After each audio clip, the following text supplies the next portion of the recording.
Hi friends, welcome back to custom IAS. तो हमारा ये जो पीटी 365 है विजन का पॉलिटी 2022 के लिए, उसका जो अब ये पार्ट 5 मैं बनाने वाला हूँ, जिसमें हम टॉपिक कवर करेंगे जुडिशरी से रिलेटेड। ठीक है। तो जुडिशरी से रिलेटेड हमारे जितने भी टॉपिक हैं, such as rule of law, contempt of court, appointment of जजेस, ट्रिब्यूनल्स, मेडिसिनल बिल्स और कुछ और भी टॉपिक्स हैं अदर टॉपिक्स में करके। तो इसके अंदर हम ये सारे टॉपिक्स एक बार डिस्कस करेंगे कि इसमें क्या दिया है, क्या इन्फॉर्मेशन हमारे लिए जरूरी है और क्या इन्फॉर्मेशन हमको ज़्यादा इम्पोर्टेंट नहीं है। ठीक है। तो अब किसी भी तरह का डिले करते हुए फटाफट से शुरू कर देते हैं कि हमारे लिए कौन सी चीज़ जरूरी है और कौन सी नहीं है। ठीक है। तो सबसे पहला हमारा जो क्वेश्चन है वो है हमारा रूल ऑफ लॉ। तो रूल ऑफ लॉ देखिए, ये बहुत ही एक इम्पोर्टेंट टॉपिक है और इसको आप बोल सकते हैं काइंड ऑफ जो कॉन्स्टिट्यूशनल फिलोसॉफीज भी है हमारी, और जो कॉन्स्टिट्यूशन के कुछ पिलर्स हैं जैसे कि डेमोक्रेसी है, ठीक है, रिपब्लिकन स्टेट है, तो उस तरीके से रूल ऑफ लॉ भी एक उसका वन ऑफ द पिलर्स हम बोल सकते हैं। अब ये न्यूज में क्यों है? Chief justice of India deliver a lecture on rule of law. He advocated the story of rule of law is nothing but the story of civilization of human। ठीक है। इस सेंटेंस को आप नोट कर लीजिए। इसको आप अपने मेंस में या किसी भी आंसर प्रैक्टिस में आराम से यूज कर सकते हैं, और ये क्योंकि हमारे सीजीआई ने बोला है तो काफी इंपॉर्टेंट भी हो जाता है। ठीक है। अब यहाँ पे देखिए कुछ हमको what is rule of law, rule of law के बारे में कुछ इंफॉर्मेशन दी है। तो इसमें एक ये थिंकर्स हैं अकॉर्डिंग टू एवी डाइसी। ठीक है। The rule of law means absolute supremacy और predominance of the regular law as opposed to the influence of arbitrary power and exclude the existence of arbitrariness or even wide discretionary authority। ठीक है। अब हमारे यहाँ पे regular law क्या है? वो है हमारा कॉन्स्टिट्यूशन। ठीक है। तो जो हमारा मतलब रेगुलर लॉ है, उससे कंट्री को मतलब रन किया जाएगा, और एब्सोल्यूट जो सुप्रीमेसी है वो कॉन्स्टिट्यूशन की होगी, ना कि कोई मतलब आर्बिट्री पावर का इस्तेमाल किया जाएगा, और ना ही ज्यादा डिस्क्रिशनरी अथॉरिटी होगी। डिस्क्रिशनरी अथॉरिटी क्या होती है कि एक कुछ एक्स्ट्रा पावर दिया जाता है कि जो हमारा मतलब जो भी एग्जीक्यूटिव है या लेजिस्लेचर है, वो अपना कहीं पे डिस्क्रिशन यूज कर सकते हैं, मतलब अपनी मर्जी से कुछ फैसले ले सकते हैं। ठीक है। तो only state that is govern by law imbibing ideal of justice and equity can be said to have rule of law. ठीक है। तो सिर्फ वही राज्य या वही स्टेट रूल ऑफ लॉ से गवर्न होता है ऐसा माना जाएगा जहाँ पे आइडियाज ऑफ जस्टिस और इक्वालिटीज को इम्पोर्टेंट दिया जाता है। ठीक है। अब इसमें दिया है origin of rule of law theory can B take back to the ancient Roman during the formation of first republic. ठीक है। तो एंशियंट टाइम में इसका जन्म माना जाता है। अब इसको काफी लोगों ने रूल ऑफ लॉ को चैंपियन किया है और उसकी मतलब प्रशंसा की है और कहा है कि भाई रूल ऑफ लॉ अच्छी चीज है। तो कौन से जो थिंकर्स हैं, यूरोपियन थिंकर्स हैं यहाँ पे, जैसे हॉब्स हो गए, जॉन लोके हो गए, रूसो हो गए। ठीक है। और इनको उन्होंने अपने सोशल कॉन्ट्रैक्ट थियरी के अंदर यूज किया है।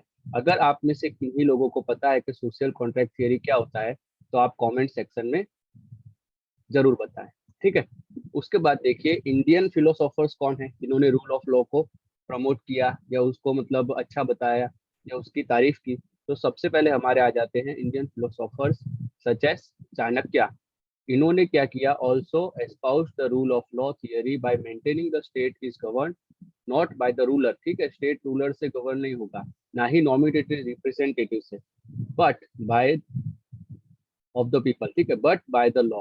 ठीक है। जो स्टेट है उसका गवर्नेंस बाय लॉ होगा, लॉ जो बनाया है वही चलेगा। ठीक है। Expression rule of law has been derive from the French face. ठीक है। ये आप नोट कर लीजिए। बाई चांस ये एक फैक्चुअल डेटा है, आपको पूछ सकते हैं भाई कहाँ से लिया है रूल ऑफ लॉ को, कहाँ से ये वर्ड आया है एक्सप्रेशन। तो ये आया है फ्रेंच फ्रेज से, ला प्रिंसिपल दे लीगलाई। उसका मतलब होता है government based on the principle of law. ठीक है। अब उसके अलावा यहाँ पे three principle of rule of law दिए हैं। तो उसके थ्री प्रिंसिपल कौन से हैं? नंबर वन है supremacy of law. No man is punishable except for distinct breach of law. ठीक है। अगर वो कोई कायदा या कानून या लॉ को ब्रेक करता है उसके अलावा उसको ऐसे आर्बिट्ररी पनिशमेंट कोई भी नहीं दे सकते हैं। ठीक है, उसके बाद क्या है, second one is equality before law, no man is above law. ठीक है, कायदा जो है वो सबके लिए बराबर है, चाहे वो अमीर हो, गरीब हो, छोटा हो, बड़ा हो, कोई भी हो। इक्वालिटी बिफोर लॉ, लॉ की नजर में हर इंसान बराबर है। ठीक है, देखिए यहाँ पे ये दो तराजू जो दिए है, दोनों में इक्वालिटी को वो प्रेजेंट करता है। उसके बाद देखिए predominance of legal spirit. ठीक है, लीगल स्पिरिट का प्री डोमिनेंस होना चाहिए। Constitution is the result of rights of individual as defined and enforced by the court. ठीक है, तो इंडिविजुअल के जो राइट्स है वो कॉन्स्टिट्यूशन में डिफाइंड होने चाहिए और कोर्ट ऑफ लॉ को एनफोर्स करवाना चाहिए। ठीक है, यहाँ पे कुछ चीजें और दी है कि रूल ऑफ लॉ का इम्पोर्टेंस क्या है। ठीक है, महत्व क्या है रूल ऑफ लॉ का। तो फर्स्ट इससे क्या होगा, इंश्योर सोशल जस्टिस। ठीक है, समाज में सबको सामाजिक न्याय मिलेगा। देन प्रिजर्व डेमोक्रेसी, हमारी डेमोक्रेसी जो है वो प्रिजर्व होगी और ज्यादा स्ट्रेंथन होगी, क्योंकि रूल ऑफ लॉ जहाँ पे होता है वहाँ पे चैन और अमन ज्यादा होता है। ठीक है, then constant on arbitrary use of power. ठीक है, जो भी मतलब आर्बिट्ररी यूज ऑफ पावर है उस पर कंस्टेंट आएगा, मतलब रोक रोक लगेगी। कोई भी ऐसे तानाशाही या किसी भी तरह का मतलब अधिक्रमण किसी के ऊपर नहीं कर सकते हैं। उसके बाद आप देखिए protection of fundamental rights and human rights. ठीक है, ह्यूमन राइट्स और फंडामेंटल राइट्स का प्रोटेक्शन होगा अगर रूल ऑफ लॉ होगा तो। उसके बाद देखिए आप इंश्योर कॉन्स्टिट्यूशनलिज्म। अब रूल ऑफ लॉ हमें कहाँ से मिल रहा है, उसका जो सुप्रीमेसी किसकी है, कॉन्स्टिट्यूशन की। उसके अंदर सारे रूल्स और लॉ डिवाइड किए गए, सारे आर्टिकल्स है। तो इससे क्या होगा, अगर हम उसके हिसाब से चलेंगे तो कॉन्स्टिट्यूशनलिज्म जो है प्रमोट होगा और ज्यादा आगे बढ़ेगा। ठीक है, चलिए अब यहाँ से आगे देखते हैं। उसके बाद देखिए यहाँ पे कुछ दिया है, यहाँ पे की principles that emphasize rule of law. ठीक है, तो उसके की प्रिंसिपल क्या है, law must be clear and accessible. ठीक है, सिंपल लैंग्वेज में होना चाहिए, लोगों को समझ में आना चाहिए, आसान भाषा में, ज्यादा कॉम्प्लिकेटेड नहीं होना चाहिए। उसके बाद देखिए equality before law, equal access to justice from bedrock of the rule of law. ठीक है, सभी के लिए जो एक्सेस ऑफ जस्टिस है वो एक समान होना चाहिए और थोड़ा आसान होना चाहिए। उसके बाद right to participate in the creation and refinement of law. ठीक है, जो लॉ का रिफॉर्म हो रहा है या रिफाइनमेंट हो रहा है या क्रिएशन हो रहा है, तो उसके अंदर लोगों का भी कुछ इन्वॉल्वमेंट होना चाहिए और पार्टिसिपेशन होना चाहिए, क्योंकि वो लॉ उन्हीं के लिए बनाए जा रहे हैं।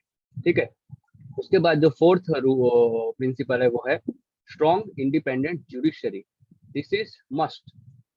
ठीक है, रूल ऑफ लॉ को आगे ले जाने के लिए या और प्रमोट करने के लिए स्ट्रॉन्ग और इंडिपेंडेंट जुडिशरी होना बहुत ही जरूरी है। ठीक है, because ensuring that the laws which are enacted are in line with the constitution. ठीक है, जो भी लॉ बनाए जा रहे हैं वो आर्बिट्ररी ना हो, जो लॉ है वो कॉन्स्टिट्यूशन से हमारे मेल खाते हो, उसके ऊपर से ही लिए गए हो, उसके अंदर से प्रेरणा ली हो उन लॉस में।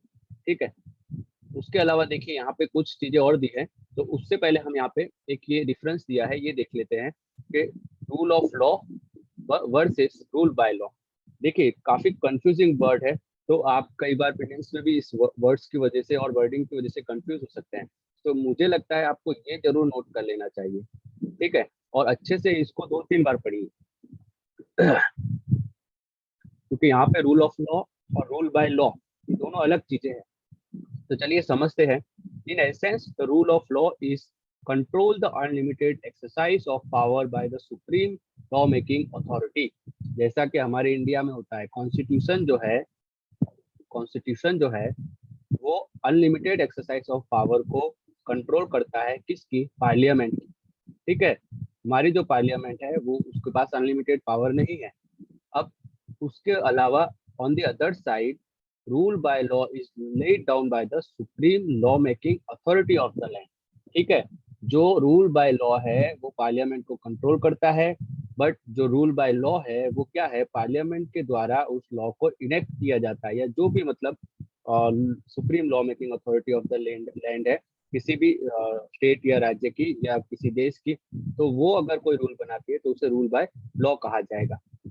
अब यहाँ पे सिंपली इसको जस्टिफाई किया गया, simply rule of law is upheld when laws are guided by ideas are like justice और इक्वालिटी। ठीक है, जब लॉ को जस्टिस और इक्वालिटी के नजरिए से बनाया जाएगा तो वो रूल ऑफ लॉ हो जाएगा। For example as per article 40 Indian Constitution, shall state shall not deny to any person equality before the law or equal protection of law within the territory of India and discriminate on grounds of religion, race, caste, sex or place of birth is prohibited.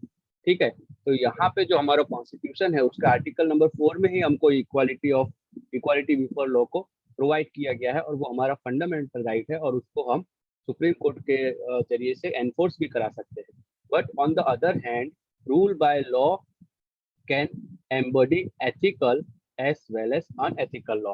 ठीक है, मान लो कोई भी मतलब कायदा बना दिया तो सम टाइम वो अनएथिकल भी हो सकता है, but according to law it can be run in that country or allowed in that country. For example, apartheid regime in South Africa was justified based on enactment of law.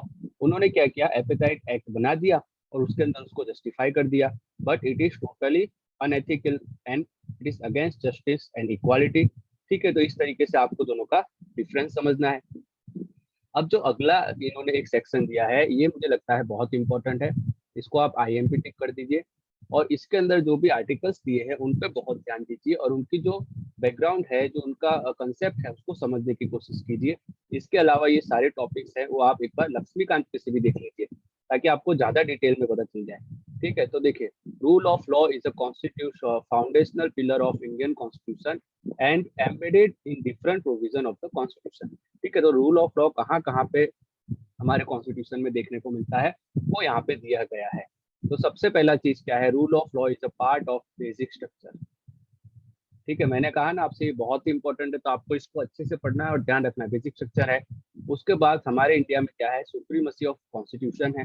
Constitution सबसे supreme है, ना कि parliament, ना कि supreme court, ना कि president. ठीक है, उसके अलावा देखिए article 13 provides for judicial review of law. ठीक है, इससे क्या होगा, ये जो अनलिमिटेड पावर है पार्लियामेंट का जो पावर है उसको कंट्रोल करेगा, क्योंकि अगर वो कोई ऐसा लॉ बनाते हैं जो हमारे बेसिक स्ट्रक्चर को डैमेज करता है तो उसको हमारी जुडिशियरी है वो जुडिशियल रिव्यू के अंडर में उसको रिव्यू करेगी और स्टक डाउन कर सकती है.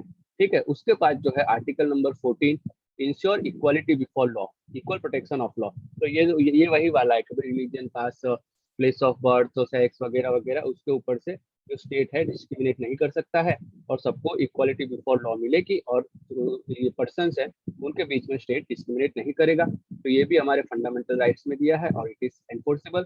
ठीक है, तो यहाँ पे भी रूल ऑफ लॉ देखने को मिलता है बिकॉज यहाँ पे कौन सा प्रिंसिपल आ रहा है, इक्वालिटी और जस्टिस.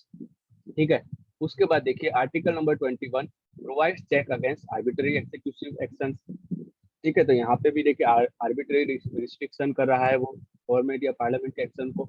उसके बाद देखिए जो आर्टिकल नंबर 50 है, 50 है, article 50 provides for the separation of power between legislature, executive और जुडिशियरी. इससे क्या होगा, कॉन्सेंट्रेशन ऑफ पावर. ठीक है, कॉन्सेंट्रेशन ऑफ पावर जो है वो डिवाइड हो जाएगा तीन अथॉरिटी के पास. कोई भी एक जो अथॉरिटी है उसके पास अनलिमिटेड पावर नहीं आ जाएगा, मतलब इन तीनों का काम अलग अलग है और अपने अपने उसको काम डिवाइड कर दिए गए हैं. ठीक है, पर आपको एक चीज देखना है, हमारे इंडिया में जो है वो स्ट्रिक्ट डिवीजन नहीं है. जस्ट लाइक अमेरिका, वहाँ पे बहुत ही स्ट्रिक्ट डिवीजन, एक दूसरे के फील्ड में इंटरफेयर नहीं कर सकते और हमारे यहाँ पे कुछ कुछ ग्राउंड्स के ऊपर इंटरफेरेंस कर सकते हैं. उसके बाद ये वाला पिलर्स तो आपने देखा है, इंडिपेंडेंट जुडिशरी होना चाहिए, वो मस्ट रिक्वायर है for the implementation of rule of law. ठीक है, अब अगला जो हमारा टॉपिक है वो है कंटेम्प्ट ऑफ कोर्ट. ठीक है, ये काफी न्यूज में था पिछले साल, जो एक लॉयर थे उनके ऊपर भी इसको लगाने की बात हुई थी. उनको ₹1 का दंड भी हुआ था. उनका नाम मुझे अभी शायद याद नहीं आ रहा है, उनका नाम कुछ प्रशांत भूषण या ऐसा कुछ है. ठीक है, तो देखते हैं. Supreme court held that no law can take away courts power to punish for contempt. आप इसको नोट कर लीजिए. क्यों नोट करना है, क्योंकि ये एक्सट्रीम वर्ड है. ठीक है, कभी कभी हमको क्या लगता है कि भाई पार्लियामेंट कुछ लॉ बना सकती है, उससे उसको मतलब जो सुप्रीम कोर्ट का दायरा है, जब पार्लियामेंट बाय लॉ इंक्रीज कर सकती है तो बाई चांस कंट्रोल भी कर सकती है, बट ऐसा नहीं है. क्योंकि ये इस क्या कहता है, supreme court drew a distinction between article 142 और आर्टिकल 129. ठीक है, हम यहाँ पे लिख देते हैं 142 और 129. अब इसमें क्या होगा, state that power to punish for contempt is a constitutional power. ठीक है, कॉन्स्टिट्यूशनल पावर है. which cannot be abridged or taken away even by legitimate legislative enactment। ठीक है, legislative enactment के बाद भी जो punishment of contempt of court है उसको टेक अवे नहीं किया जा सकता है, बिकॉज वो क्या है, कॉन्स्टिट्यूशनल पावर है। इसको भी आप नोट कर दीजिए, punishment for contempt is a constitutional power. अब उसके बाद देखिए आर्टिकल्स के बीच में क्या डिफरेंट है। While the power to punish for any contempt of itself under article 142 is subjected to provision of any law made by legislative enactment. ठीक है, इसमें क्या है, सब्जेक्ट टू लॉ, ठीक है, इनेक्टमेंट। तो लॉ कौन बनाता है, पार्लियामेंट है या स्टेट लेजिस्लेटिव अथॉरिटी है। But there is no such restriction as far as article 129 is concerned। ठीक है, तो आर्टिकल 129 में क्या है, नो रिस्ट्रिक्शन। ठीक है, तो इसके अंडर में मतलब उनको किसी की परमिशन लेने की या किसी का लॉ बनाने के इंतजार करने की कोई भी जरूरत बिल्कुल नहीं है। ठीक है, तो यही इतनी इंफॉर्मेशन है इसमें। आपको बस ये आर्टिकल नंबर 142 और 129 में क्या डिफरेंस है, ये आपके लिए मेरे हिसाब से बहुत ही जरूरी हो जाता है, क्योंकि आपको पता होना चाहिए कौन से आर्टिकल का क्या इंपॉर्टेंस है और कौन सा आर्टिकल हमें एग्जैक्टली क्या कहना चाहता है। ठीक है, उसके बाद हम देख लेते हैं कंटेम्प्ट ऑफ कोर्ट क्या होता है। तो what is contempt of court, refer to the offence of showing disrespect to dignity authority of the court. ठीक है, कोर्ट को अगर मतलब उसके अथॉरिटी डिग्निटी को अगर आप डिसरिस्पेक्ट करते हैं तो उसको कंटेम्प्ट ऑफ कोर्ट माना जाता है। कॉन्स्टिट्यूशनल प्रोविजन क्या है, तो देखिए आपको यहाँ पे आर्टिकल कितने इन्वॉल्व है वो जरूर देखना है। Article number 261, full faith and credit shall be given to the judicial proceeding. ठीक है, तो उनको मतलब पूरी श्रद्धा और पूरा मान सम्मान देना चाहिए और उसकी रिस्पेक्ट करनी चाहिए जो प्रोसीडिंग कोर्ट के द्वारा दी गई है। उसके अलावा देखिए आर्टिकल नंबर 19 क्लॉज 2 में है, उसको रीजनेबल रिस्ट्रिक्शन में भी किया है, मतलब under freedom of speech and expression you can not scandalise the court. ठीक है, आप कोर्ट को स्कैंडलाइज नहीं कर सकते हैं। उसके बाद देखिए जो आर्टिकल नंबर हमारा है 129 और 250, उसमें क्या है, supreme court high court power to punish contempt respectively. ठीक है, तो ये आपको आर्टिकल याद रखने हैं। 129 है सुप्रीम कोर्ट के लिए है और 215 है हाई कोर्ट के लिए है, और इसके अंदर उसको किसी की भी परमिशन लेने की जरूरत नहीं है और कोई रिस्ट्रिक्शन नहीं है। फिर देखिए आर्टिकल नंबर 142 जो है clause 2, power to supreme court to punish for contempt और सीकिंग एनी पर्सन। ठीक है, अब कॉन्स्टिट्यूशन ने 142 के अंदर पावर सिर्फ सुप्रीम कोर्ट को दिया है, हाई कोर्ट के लिए ऐसा कोई प्रोविजन नहीं है, लेकिन उसके लिए जो मतलब हाई कोर्ट के रूल्स वगैरह होते हैं या जो भी एक्ट है उसके अंदर कोई सेक्शन होते हैं उसके द्वारा उसको ये पावर दिया गया है। ठीक है, जैसा कि हमने यहाँ पे देखा कि 142 के अंदर जो लॉ इनेक्ट किया जाएगा लेजिस्लेशन के द्वारा, जो एक्ट बनाया जाएगा वो उसको पावर दे सकते हैं। तो इसी तरह से डिफरेंट स्टेट्स और जो सेंटर है उसको पावर देते होंगे। ठीक है, उसके बाद जो लीगल प्रोविजन है कंटेम्प्ट ऑफ कोर्ट एक्ट। ठीक है, कंटेम्प्ट ऑफ कोर्ट एक्ट 1971। अब देखिए डिफाइंस कंटेम्प्ट ऑफ कोर्ट, तो ये जो एक्ट है वो डिफाइन करता है, ना कि कॉन्स्टिट्यूशन। ठीक है, कॉन्स्टिट्यूशन में कंटेम्प्ट ऑफ कोर्ट को कहीं पे भी डिफाइन नहीं किया गया है, ये आप मार्क कर लीजिए। उसके बाद देखिए civil contempt for disobedience of order और criminal contempt for scandalising, interfering. ठीक है, जो उसका प्रोसीडिंग है उसको अगर आप इंटरफियर करते हैं या उसमें कोई बाधा लाते हैं तो आपको क्रिमिनल कंटेम्प्ट माना जाएगा। अगर आप उसको by word by action scandalise करते हैं तो भी क्रिमिनल माना जाएगा। उसकी सजा क्या है, 6 महीने की इम्प्रिजनमेंट और 2000 रुपए का फाइन आपको हो सकता है।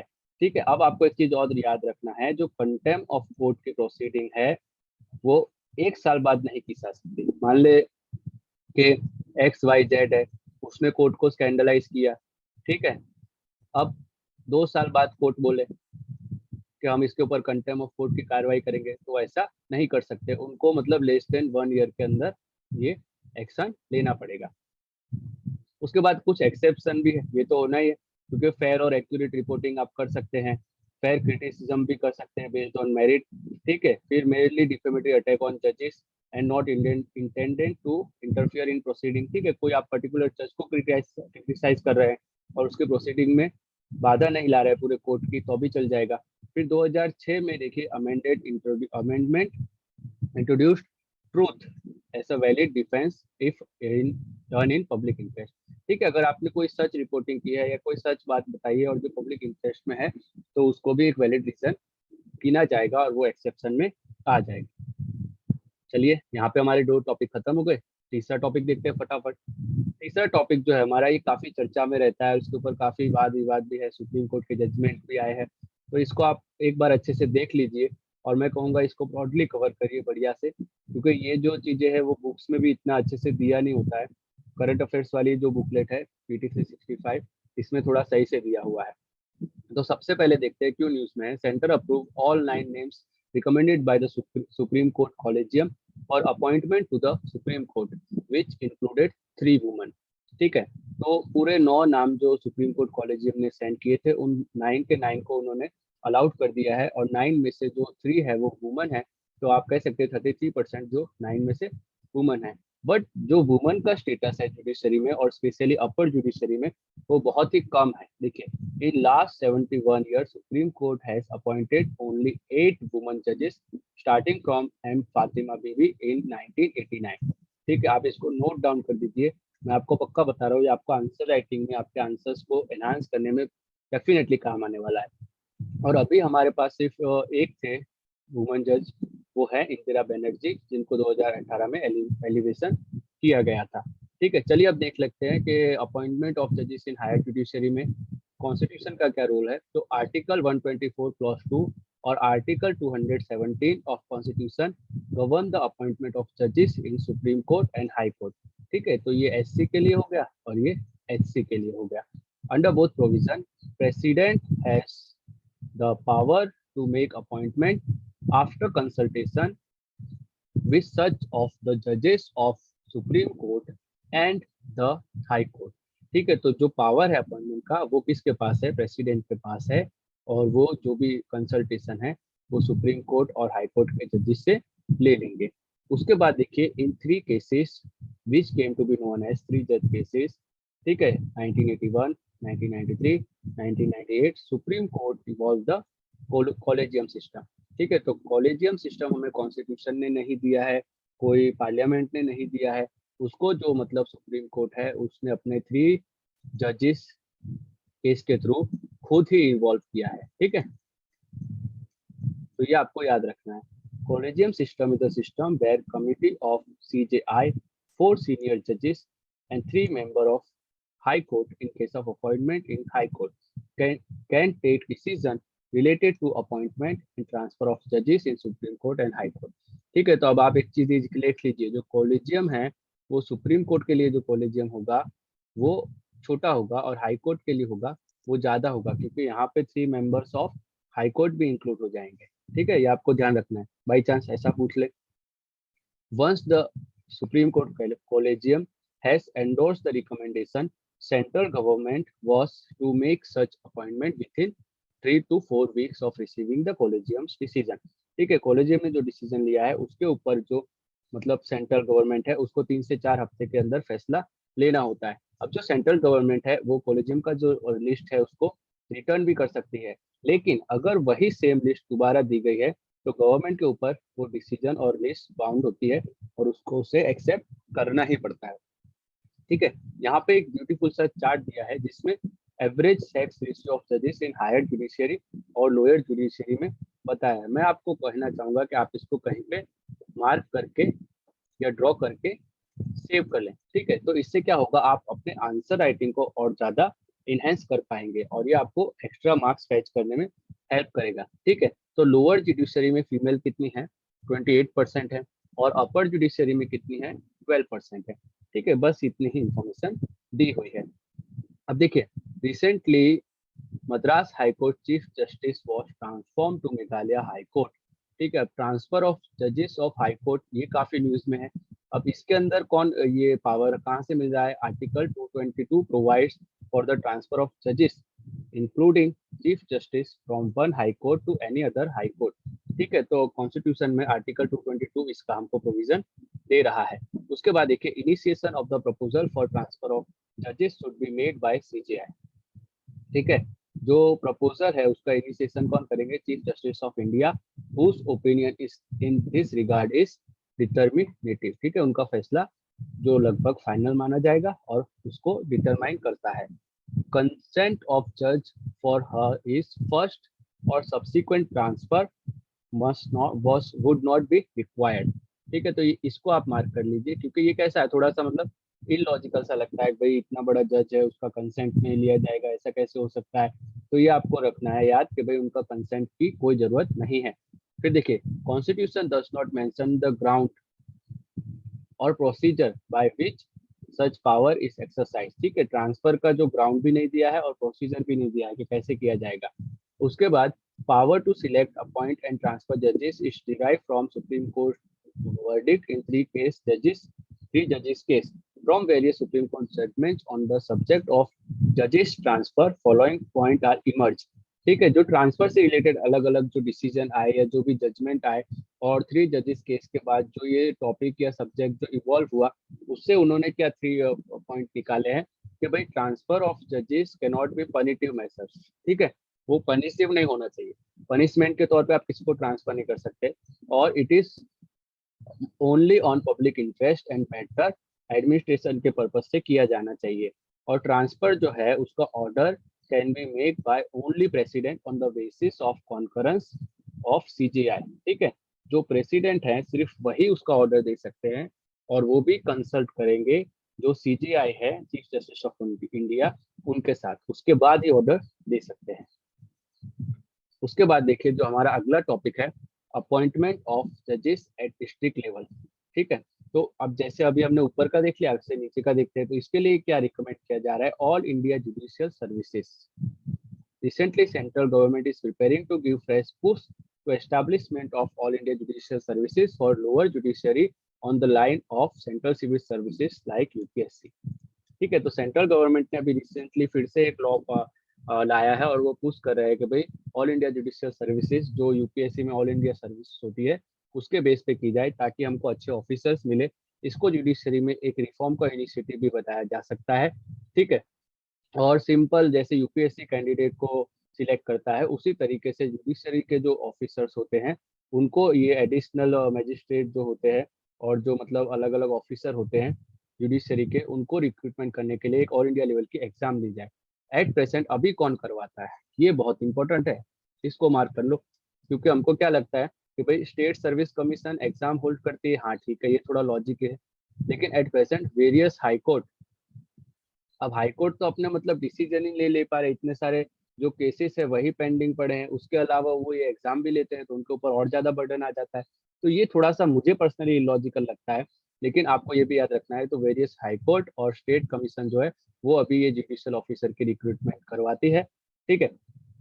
और बैकग्राउंड क्या है, देखिए, idea of centralised judicial services was first mooted in 14th law commission 1958 report on reform on judicial administrative, ठीक है। तो 14th लॉ कमीशन की जो रिपोर्ट थी उसने सबसे पहले ये आइडिया दिया था, ठीक है। उसके बाद 42nd कॉन्स्टिट्यूशनल अमेंडमेंट 1976 में जो आर्टिकल 312 क्लॉज 1 में क्या किया था, empowering parliament to make laws for a creation of all India services including all India judicial services, ठीक है, common to union and the state.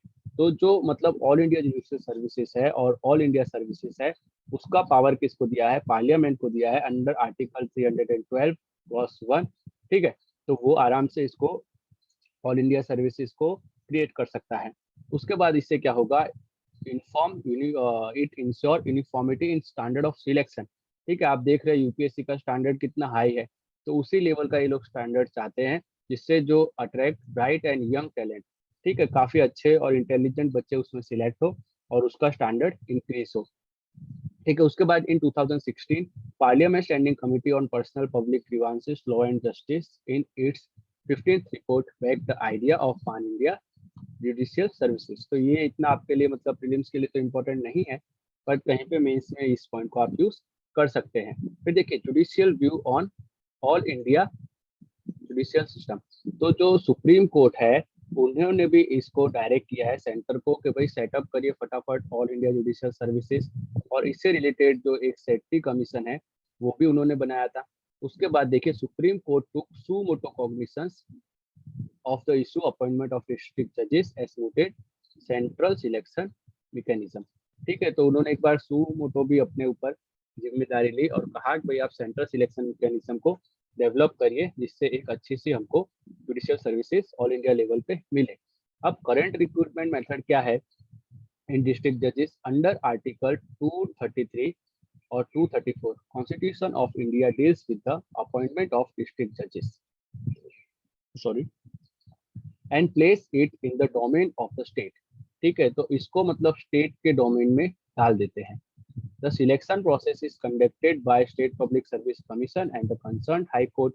ठीक है, since High Court exercise jurisdiction over subordinate judiciary in the state, panel of high court जजेस interview candidate. ठीक है, जो candidate का interview है वो हाई कोर्ट के जजेस जो होते हैं उनकी पैनल लेती है। उसके बाद देखिए ऑल इंडिया जजेस of lower judiciary up to the level of district जजेस are selected through the provincial civil services is commonly referred to as a judicial services. ठीक है, ये भी आपको याद रखना है। एक फैक्ट है छोटा सा कि जो मतलब ऑल इंडिया लेवल पे लोअर जुडिशरी है उसके लिए provincial civil services judicial exam जो है कॉमन है और उसी के द्वारा इनको रिक्रूट किया जाता है। इसके बाद हमारा अगला जो टॉपिक है वो ट्रिब्यूनल से रिलेटेड है। ठीक है, तो ये न्यूज में क्यों है कि parliament has passed the tribunal reform act 2021। अब इसमें क्या किया है, it replace tribunal reform ordinance 2021 क्योंकि तब पार्लियामेंट सेशन में नहीं थी और ऑर्डिनेंस के द्वारा इसको रन किया जा रहा था। नाउ हाईलाइट क्या है, act resolve certain existing appellate bodies. ठीक है, under various act and transfer their function to the existing judicial bodies. ठीक है, अब इसमें किस किस को मतलब डिसॉल्व किया गया है, तो देखिए cinematograph, copyright act, custom act, patent act, airport authority act, trademark act and geographical indication act. अब इसके ऊपर एक छोटा सा विवाद है कि इससे पहले जब मतलब 4 साल का उन्होंने टेन्योर रखा था तो उसको सुप्रीम कोर्ट ने मना कर दिया था, लेकिन उन्होंने क्या किया है फिर से जो chairperson and members of tribunal है उनका जो टर्म है वो 4 साल का ही रहेगा। ठीक है, तो टर्म कितना है 4 ईयर। और दूसरी एक रिक्वायरमेंट क्या है कि एटलीस्ट 50 ईयर की एज उनकी होनी चाहिए, एटलीस्ट मिनिमम 50 ईयर एज। ठीक है, उसके अलावा क्या है कि मतलब जो चेयरमैन है वो 70 ईयर तक रहेंगे और जो मेंबर्स है वो 67 ईयर तक रह सकते हैं। तो ये इन्फॉर्मेशन यहाँ पे दी गई है। उसके अलावा हमको ट्रिब्यूनल के बारे में कुछ इन्फॉर्मेशन दी है। तो ट्रिब्यूनल क्या होती है, it is a quasi judicial administrative body. वो कोर्ट भी नहीं है और एग्जीक्यूटिव बॉडी भी नहीं है, ये आप मार्क कर लीजिए क्योंकि यहीं पे कंफ्यूजन होता है। ठीक है, tribunals are neither court nor executive body, दोनों में से एक भी नहीं है। उसके बाद देखिए कॉन्स्टिट्यूशनल बेसिक क्या है, inserted by 42nd constitution amendment 1976 by adding article 323A और 323B। ठीक है, 323A में क्या है, एडमिनिस्ट्रेटिव ट्रिब्यूनल्स, जिसको मतलब इनेक्ट करने की ओनली अथॉरिटी किसके पास है, पार्लियामेंट के पास, मतलब सेंटर के पास। और जो 323B है उसको मतलब कौन बना सकता है, स्टेट और सेंटर दोनों बना सकते हैं, इसको स्टेट नहीं बना सकता। और इसमें एडमिनिस्ट्रेटिव ट्रिब्यूनल्स आएंगी, इसमें दूसरी ट्रिब्यूनल्स आएगी। ठीक है, फिर फीचर्स क्या है, जो ट्रिब्यूनल्स है गाइडेड बाय नेचुरल जस्टिस और उनके पास क्या है, पावर ऑफ सिविल कोर्ट। अब इसके अंदर जो एक कमिटी है उसको आपको याद रखना है, recommended by Swaran Singh committee. यहाँ पे लिख देता हूँ स्वरण सिंह कमिटी। ठीक है, तो ये आपको याद रखना है, स्वरण सिंह कमिटी जो है वो ट्रिब्यूनल से रिलेटेड है।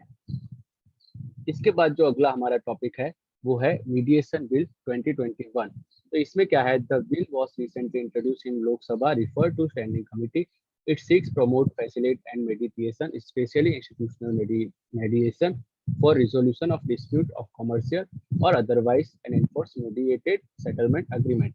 तो देखिए इसका पूरा मतलब पर्पस क्या है कि जो ईज ऑफ डूइंग बिजनेस है उसको वो इम्प्रूव करना चाहते हैं और जो कमर्शियल डिस्प्यूट है उसको वो कोर्ट में जाने से पहले ही सॉल्व करना चाहते हैं through various methods such as arbitration, conciliation और मेडिएशन। ठीक है, तो इसमें से मेडिएशन जो है वो काफी इफेक्टिव रहता है। ठीक है, अब अभी इसकी जरूरत क्यों है, क्योंकि अभी presently there is no comprehensive law governing alternative dispute resolution mechanism of mediation. ठीक है, अब उसके बाद देखिए की फीचर क्या हो गए, तो एक मेडिकल में mediation council all India level पे बनाई जाएगी। फिर it is mandatory to pre litigation mediation settlement. उसके बाद ठीक है, उसको जो ऑनलाइन मीडिएशन है उसको रिकॉग्निशन दी जाए। फिर कम्युनिटी क्रिएट की जाए, और जो पीरियड है 180 डेज का for completing the mediation progress उसको फिक्स किया जाए। उसके बाद एक फंड भी बनाया जाए कि भाई अगर पैसों की जरूरत पड़े तो यहाँ से उसको लिया जा सके, उसको प्रमोट करने के लिए। ठीक है, अब यहाँ पे देखिए अलग अलग टर्म दिए है। मेरा मानना ऐसा है कि ये आपके लिए आईएमपी है, क्योंकि ये काफी सिमिलर और मिलते जुलते हैं, तो आपको इनको अच्छे से समझना है। ठीक है, जो अल्टरनेटिव डिस्प्यूट रिजोल्यूशन है उसको शॉर्ट में एडीआर कहा जा रहा है। उसका मतलब क्या होता है, any means of settling dispute outside the court. ठीक है, तो कोर्ट से बाहर जो भी मतलब समाधान कर लेते हैं हम, जो समस्याओं को सुलझा लेते हैं आपस में बात करके, उसको कहा जाएगा अल्टरनेटिव डिस्प्यूट रिजोल्यूशन। ठीक है, अब इसको आर्बिट्रेशन देखिए, आर्बिट्रेशन करके एक वर्ड है यहाँ पे। तो आर्बिट्रेशन क्या है, is a procedure in which dispute is submitted by agreement of parties. ठीक है, पार्टी आपस में अग्रीमेंट करेंगे और उसके पास to one or more arbitrator who make binding decision. ठीक है, अब आर्बिट्रेशन जो होगा वो पार्टी के ऊपर क्या है, बाइंडिंग है, तो इसका वैल्यू थोड़ा बढ़ जाती है। उसके बाद देखिए कंसिलिएशन क्या है, it is a voluntary, flexible, confidential and interest-based process in which parties seek to reach amicable dispute settlement। ठीक है, किसके द्वारा, by third party known as the conciliator।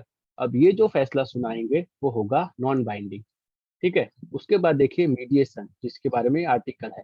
Mediation is a process in which neutral intermediary the mediator help the parties to reach mutual satisfactory settlement. ठीक है, उनका जो आपस में बातचीत करवा के ही उसका वो कर देंगे। The settlement is then recorded. ठीक है, उसको रिकॉर्ड किया जाएगा। And enforceable contract. ठीक है, वो एक एनफोर्सेबल कॉन्ट्रैक्ट होगा। और जो मीडिएटर है उनको refrain from making any non binding settlement. ठीक है, मतलब नॉन बाइंडिंग सेटलमेंट नहीं दे सकते हैं। तो इसका मतलब क्या है कि मीडिएशन का भी जो डिसीजन है वो क्या होगा, बाइंडिंग होगा। उनको बाइंडिंग सजेशन देना है। अब ऐसा क्यों कर रहे हैं, ये सारे डिसीजन अगर बाइंडिंग हो गए उससे क्या होगा, जो कोर्ट होगा हमारा, कोर्ट का बर्डन कम होगा। ठीक है, क्योंकि वो कोर्ट में जाने से पहले ही सारे डिस्प्यूट जो है वो रिजॉल्व हो जाएंगे, और जो हमारा इज ऑफ डूइंग बिजनेस है वो भी इंक्रीज होगा अच्छी तरीके से। ठीक है, अब इसके अलावा इसमें एक और न्यूज दी है, chief justice of India release vision and mission settlement of national legal service authority NALSA and legal service act. ठीक है, तो अभी उन्होंने एक लीगल सर्विस एक्ट लॉन्च किया है। उसको किसके अंदर बनाया है, NALSA has been constituted under legal service authority act 1971 to provide free legal services. ठीक है, इसके ऊपर से 2020 में एक क्वेश्चन पूछ चुके हैं कि फ्री लीगल सर्विसेज के अंडर में कौन कौन एलिजिबल है। ठीक है, अब इसने क्या किया, ये वाले इनेक्टमेंट ने आर्टिकल नंबर 39A उसको इनेक्ट किया गया, और उसके अंदर से स्टेट को डायरेक्ट किया गया कि भाई आपको फ्री लीगल एड प्रोवाइड करना है, और बाय सुटेबल लेजिस्लेशन या तो फिर किसी भी स्कीम के द्वारा। ठीक है, उसके अलावा जो लोक अदालत है, it is one of the alternative dispute redressal mechanism. It is a forum where dispute cases pending in the court of law are at pre litigation stage are settle और कॉम्प्रोमाइज। ठीक है, अगर कोई जो केस है वो pre litigation stage पे है तो उसको बारों बार हम सेटल करने की कोशिश करेंगे, और जो ऑलरेडी केस अंदर चल रहा है उसको लगभग जरूरत नहीं है।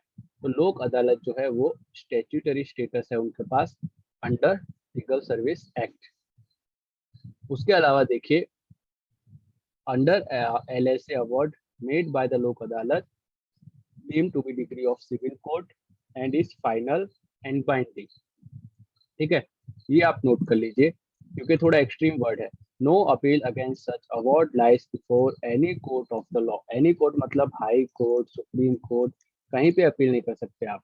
ठीक है, तो ऐसा इसलिए कि भाई यहाँ पे भी टाइम बर्बाद हुआ, फिर आपको मजा नहीं आया तो आप वहां पे भी टाइम बर्बाद करें, इसीलिए उसका जो डिसीजन है वो फाइनल होता है और बाइंडिंग होता है, और सिविल कोर्ट के बराबर उसकी अथॉरिटी होती है। ठीक है, उसके बाद there is no court fee payable when a matter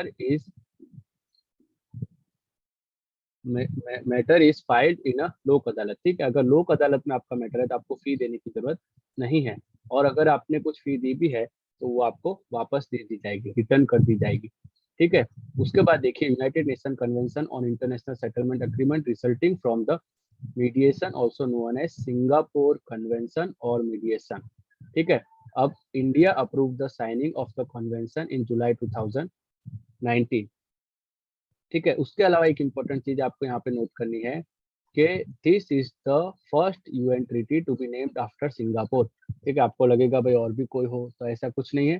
जो सिंगापुर कन्वेंशन ऑन मीडिएशन है ये फर्स्ट ट्रीटी है यूएन की, इसको सिंगापुर के नाम से मतलब नाम रखा गया है।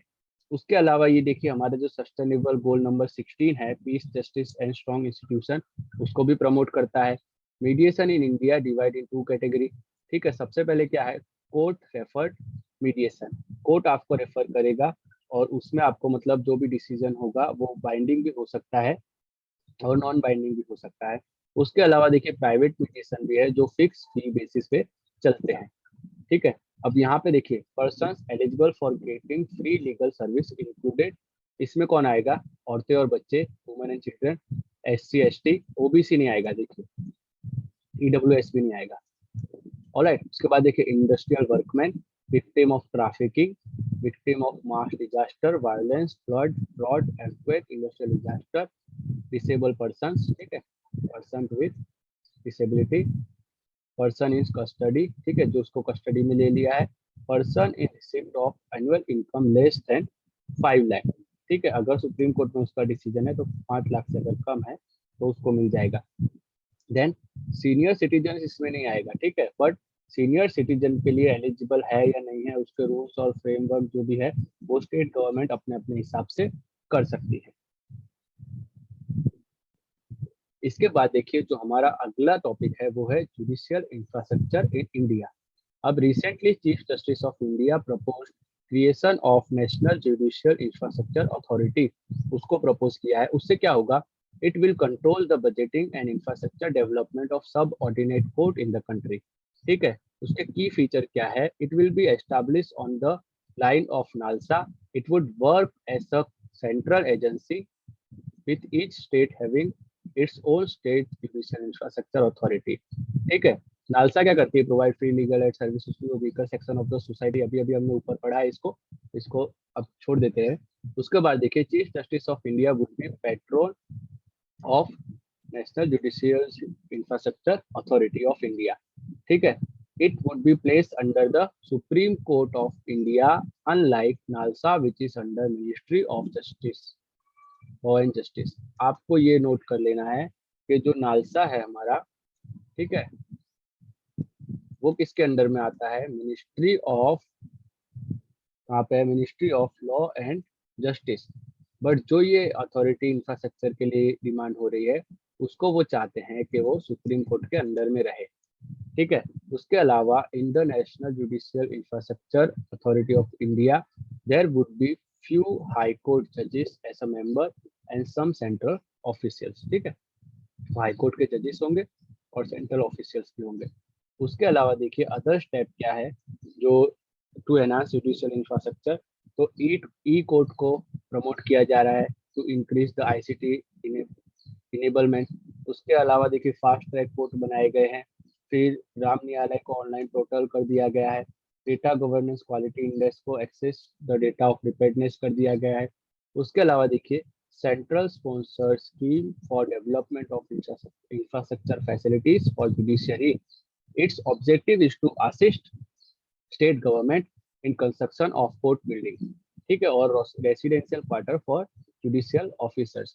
तो ये जो स्कीम है वो सेंट्रली स्पॉन्सर स्कीम है, इसमें जो है कोर्ट की बिल्डिंग है, जुडिशियल ऑफिसर्स के जो घर है उनको बनाया जाएगा, और इसको उन्होंने क्या किया है, सेंट्रल गवर्नमेंट ने एक्सटेंड कर दिया है 2026 तक। ठीक है, फिर assistant granted under the scheme also include funds for implementation of Gram Nyayalaya scheme. ठीक है, ग्राम न्यायालय जो स्कीम है उसको भी इम्प्लीमेंट किया जाएगा, और Gram Nyayalaya village court are establish under the Gram Nyayalaya act 2008। ठीक है, तो यही सब चीजें हैं। और जो दूसरी भी चीज है national mission for justice delivery and legal reform. इसको सेटअप किया था 2011 में to increase access to justice by reducing delay and arrears in the system. उसके बाद जो अब हमारा अगला टॉपिक है वो है live streaming of the court cases. तो e committee of supreme court has release its draft model rule for live streaming and recording of the court. ठीक है, तो सबसे पहले यहाँ पे देखिए जो स्वप्निल त्रिपाठी केस है 2018, उसके अंदर फर्स्ट टाइम सुप्रीम कोर्ट ने नोट किया था भाई आप लाइव स्ट्रीमिंग कर सकते हैं। लाइव स्ट्रीमिंग जो है वो आर्टिकल 21 के अंडर में it comes under the right to access of justice. ठीक है, उसके बाद publishing court processing is a aspect of article 129 as per which supreme court is court of record। ठीक है, कोर्ट ऑफ रिकॉर्ड है। सबसे पहले मतलब गुजरात हाई कोर्ट जो था उसने ऑलरेडी लाइव स्ट्रीमिंग चालू कर दी है। अब इसके अंदर जैसे matrimonial, sexual offence, gender violence, इनको लाइव स्ट्रीमिंग नहीं किया जाएगा। ठीक है, फिर उसके बाद 10 मिनट का डिले होगा, 10 मिनट डिले। ठीक है, उसके बाद unauthorised usage of live streaming is punishable under copyright act और टेक्नोलॉजी एक्ट और कंटेम्प्ट ऑफ कोर्ट। ठीक है, तो ये सारी चीजें हो गई। इसके अलावा अलग अलग सोर्सेस है जैसे कि सुपेस। तो ये क्या है, supreme court portal for assistance in courts efficiency, एक एआई बेस्ड टूल है। इसमें मतलब रिलेवेंट फैक्ट और लॉ को कलेक्ट किया जाएगा और जजेस के लिए वो अवेलेबल होंगे।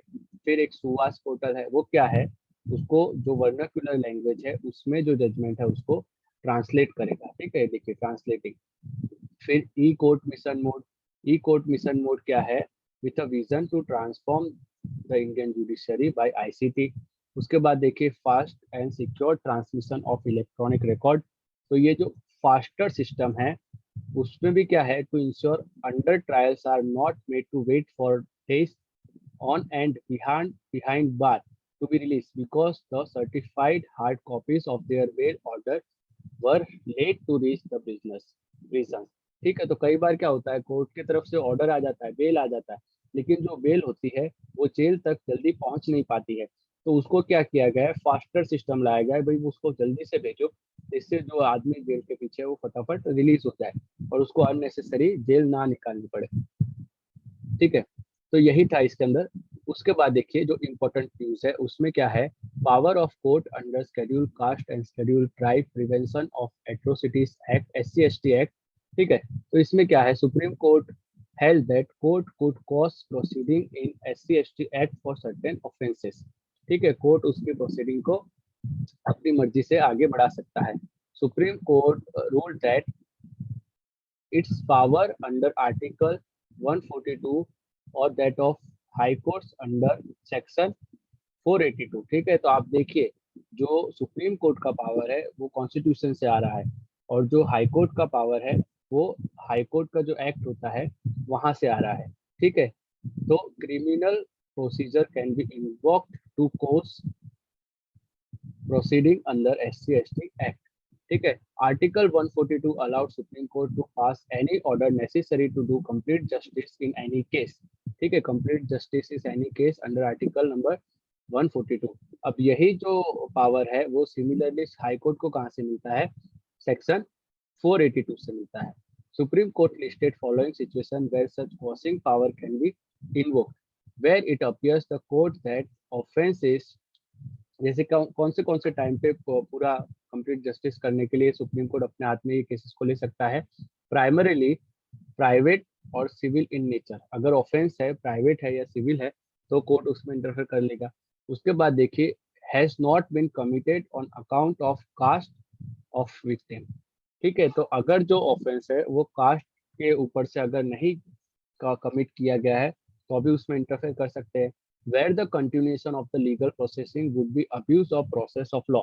ठीक है, अगर जो मतलब लीगल प्रोसेसिंग है उसके अंदर प्रोसेस ऑफ लॉ को अब्यूज किया गया है या मिसयूज किया गया है तो अभी उसमें जो कोर्ट है उसको क्वेश्चन कर सकता है प्रोसीडिंग को। ठीक है, उसके बाद कोई अगर अननेसेसरी कोर्ट सेटिस्फाइड नहीं है और मतलब कोई ऐसा क्वेश्चन है जिसकी वजह से वो अनपनिश रह गया है क्राइम, तो अभी कोर्ट उसमें एक्शन ले सकता है।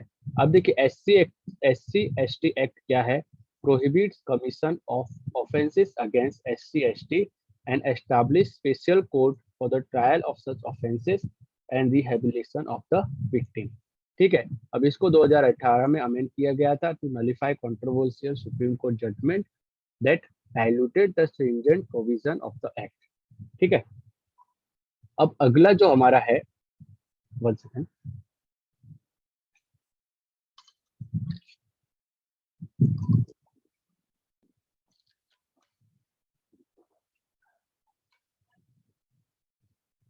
अगला जो हमारा टॉपिक है वो है नेशनल कोर्ट ऑफ अपील। ठीक है, तो recently attorney general of India AJI pushes for national court of appeal to relieve pressure on supreme court. ठीक है, तो कुछ अपील के लिए अगर नेशनल कोर्ट बना दिए जाएंगे तो जो सुप्रीम कोर्ट के ऊपर प्रेशर है वो थोड़ा कम हो जाएगा।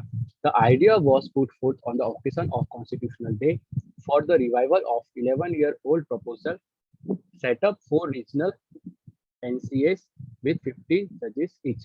ठीक है, तो idea was also put forward by the supreme court itself इन 1986 और लॉ कमीशन का जो रिपोर्ट है 229 उसमें भी बताया गया। इसको आप नोट कर लीजिए, ये आपके आंसर राइटिंग और मेंस के लिए काफी काम आएगा।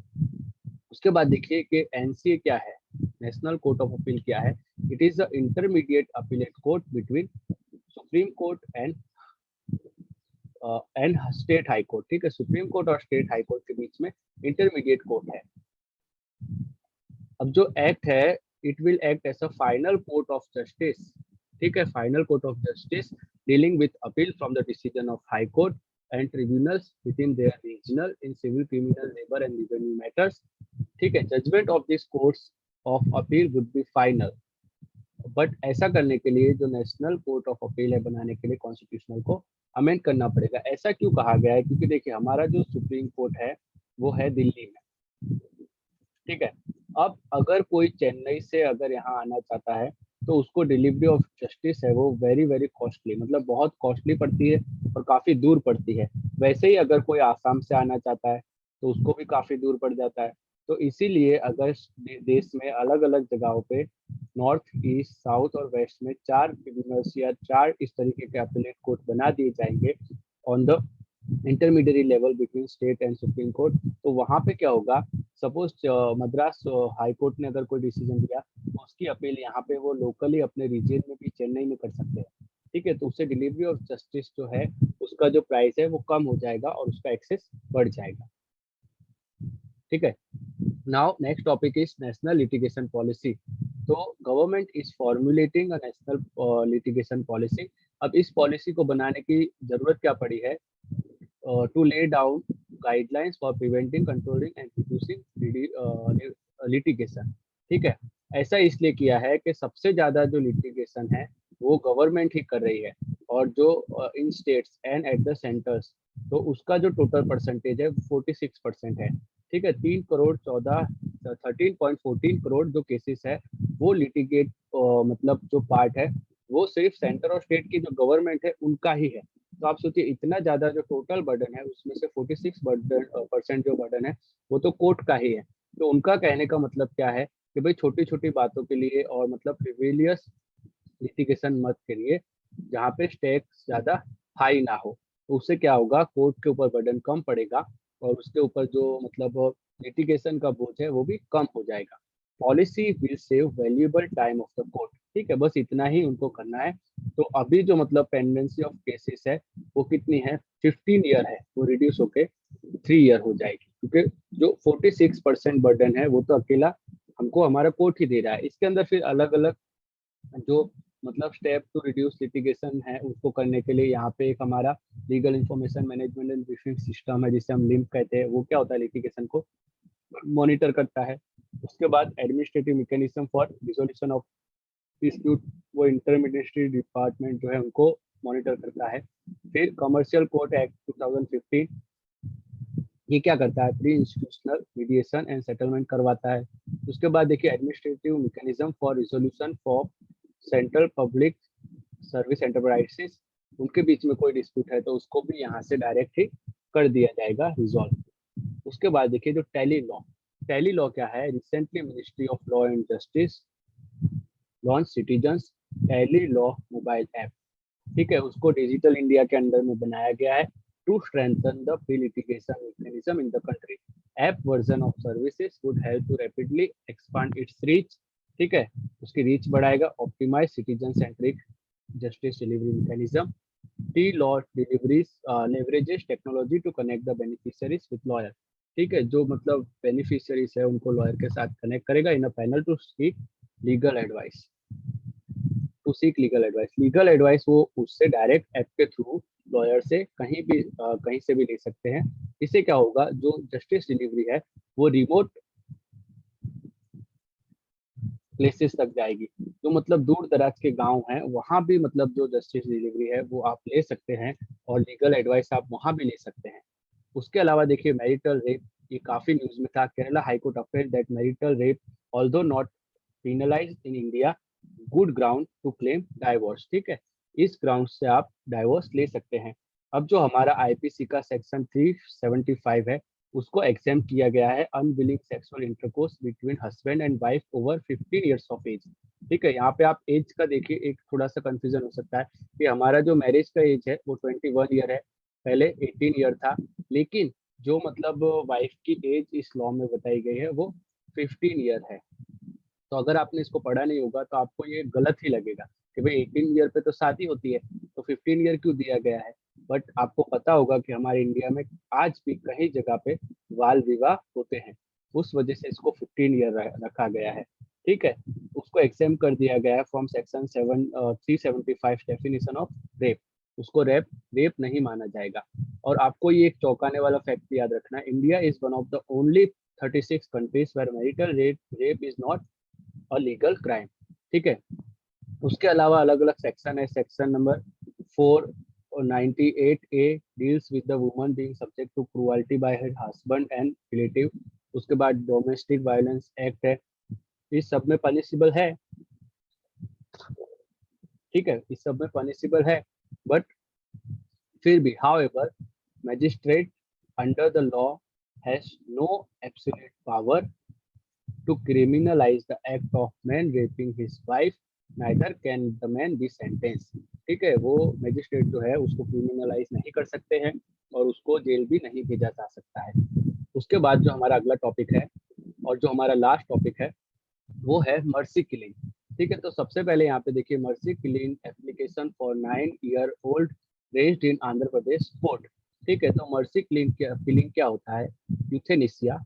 Mercy killing refers to painlessly putting to a death a person who is either very old or very ill to prevent further pain and suffering. ठीक है, अब कोई इंसान मतलब बहुत ज्यादा बीमार है या बहुत ज्यादा बूढ़ा है तो उसे मतलब नेचुरली मरने के लिए छोड़ दिया जाता है ताकि वो अपने आप नेचुरली उसकी डेथ हो जाए, ना कि उसको मतलब ट्रीटमेंट आप किए जाए, ऑपरेशन करे जाए, सर्जरी करे जाए. उससे क्या होगा, उसकी सफरिंग जो है और ज्यादा इंक्रीज हो जाती है. अब यहाँ पे हमारे पास पैसिव और एक्टिव दो तरीके के यूथेनेसिया है. तो सबसे पहला जो है evolution of euthanasia in India. तो जियान कॉर्ड जो केसेस है versus state of Punjab 1994, both assisted suicide and euthanasia were unlawful. ठीक है, पहले अनलॉफुल था. फिर bench stated that right to life under article 21 did not include the right to die. ठीक है, अभी होल्ड करिए, अभी आपको इसको नोट नहीं करना है. उसके बाद ओवर रूल्ड किया P Rathinam versus union of India case में court struck down the section 309 of the Indian penal code as unconstitutional. ठीक है, मतलब अटेम्प्ट टू सुसाइड को उन्होंने अनकॉन्स्टिट्यूशनल कर दिया. उसके बाद देखिए अनुराग सानबा केस में क्या कहा है, दैट कोर्ट ने नोट दे दिया इन case of exceptional circumstances under strict monitoring of apex code passive euthanasia is allowed. ठीक है, अब इसको अलाउड क्यों किया है, because supreme court upheld that fundamental right to life and dignity include right to refuse treatment and die with dignity, because the fundamental right to a meaningful existence include person's choice to die without suffering. ठीक है, तो choice to die is a fundamental right. ठीक है, उसके अंदर में इसको include किया जाएगा. इसके अलावा जो एक्टिव और अग्रेसिव यूथेनेसिया होता है उसमें क्या होता है, killing a patient by active means, for example injecting a patient with a lethal dose or drug. ठीक है, तो इसके बारे में भी यहाँ ज़्यादा इन्फॉर्मेशन दी नहीं है। तो जो जुडिशरी से रिलेटेड सारे टॉपिक्स थे और जो एक्स्ट्रा न्यूज़ भी थी, उस सब के बारे में हमने डिस्कशन कर दिया है। आई होप इसको आपको ये लेक्चर अच्छा लगा होगा, और इससे पहले के भी लेक्चर आपने देख लिए होंगे और आपको अच्छे लगे होंगे। तो अगर आपको इससे कुछ भी हेल्प हुई हो तो हमारे चैनल को आप लाइक करिए, ठीक है, शेयर करिए, और अपने दोस्तों के साथ भी इसको शेयर करिए, और ज़्यादा से ज़्यादा सब्सक्राइब करिए। जिससे क्या है, आप जब हमको सब्सक्राइब करते हैं तो हमको और ज़्यादा मोटिवेशन मिलता है, और हम आपके लिए ऐसा बहुत सारा कंटेंट आगे भी बनाते रहेंगे। ठीक है, अब मैं अगले इसके बाद जो लेक्चर है उसमें हम जो इलेक्शन से रिलेटेड इश्यूज है उसके बारे में चर्चा करेंगे। ठीक है, इस लेक्चर में अभी के लिए इतना ही, मिलते हैं अगले लेक्चर में, तब तक के लिए जय हिंद।